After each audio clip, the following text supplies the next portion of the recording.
ती दमदाटीची नाही आहे. त्यामुळे दमदाटी झाली असेल तर आम्हालाही कानावर नाही. उलट आम्ही या शहरात मागच्या काही वर्षात जी पूर्ण वाताहत झाली त्याचा पंचनामा करणाऱ्या एका पत्रिकेची परवानगी मागितली.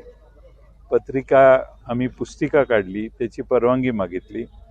ती परवानगी आज प्रशासनाने द्यायचं टाळायला सुरुवात केली.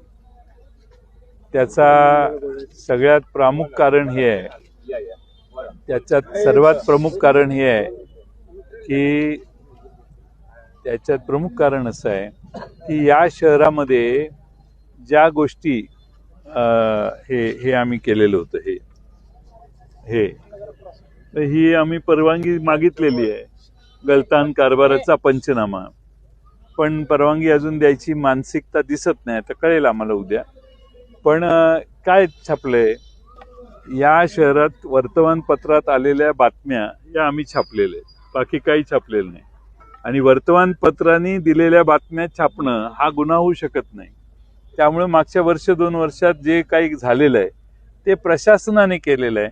आणि तेच प्रशासकीय अधिकारी जर परवानग्या देण्यासाठी बसलेले असतील, ज्यांच्या कर्तबगारीवर प्रश्नचिन्ह तयार होतं, तेच जर प्रश्नचिन्ह आम्ही निर्माण करत असू तर ते परवानगी देत नसेल तर ही निवडणूक आयोगाची सिस्टीम रॉंग आहे. आणि म्हणून आम्ही विनंती केलेली आहे की आम्हाला परवानगी द्यावी. माझी अजूनही अपेक्षा आहे की ते खुल्या मनाने परवानगी देतील. शेवटी लोकशाहीत कोण कोणाच्या विरोधी बोलतं यापेक्षा आम्हाला ही पुस्तिका अधिकृतपणाने लोकांच्यापर्यंत पोचवायची आहे.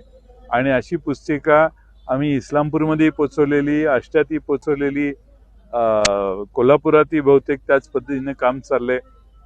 त्यामुळं अशा पद्धतीची पुस्तिका ही काढण्यासाठी मज्जाव जर प्रशासन करत असेल तर ते चुकीचं आहे. आमची त्यांना विनंती आहे की असे आम्ही जनतेला जे आमचे मुद्दे सांगणार आहोत त्यात अडथळा आणण्याची गरज नाही. आज हे सांगली शहर हे ड्रग्सच्या विळख्यात अडकलेलं आहे. काही चूक आहे का? वर्ष सुरू झाल्यावर 2 खून झाले, चूक आहे का? झाले ना खून. कुणी केले, का गेले, कारण काय, हा वेगळा प्रश्न आहे. या शहरामध्ये फार मोठ्या प्रमाणात मागच्या वर्षभरात अनेक गुन्हे झाले, हेही सत्य आहे.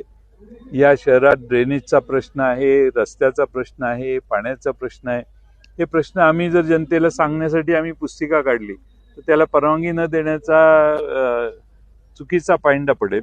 आणि म्हणून आमची विनंती आहे, अजूनही त्यांनी नकार दिलेला नाही आणि आम्ही वाट बघतोय उद्यापर्यंत ती परवानगी देतील. या निवडणुकीच्या माध्यमातून राज्यात सत्तेचा गैरवापर होतोय.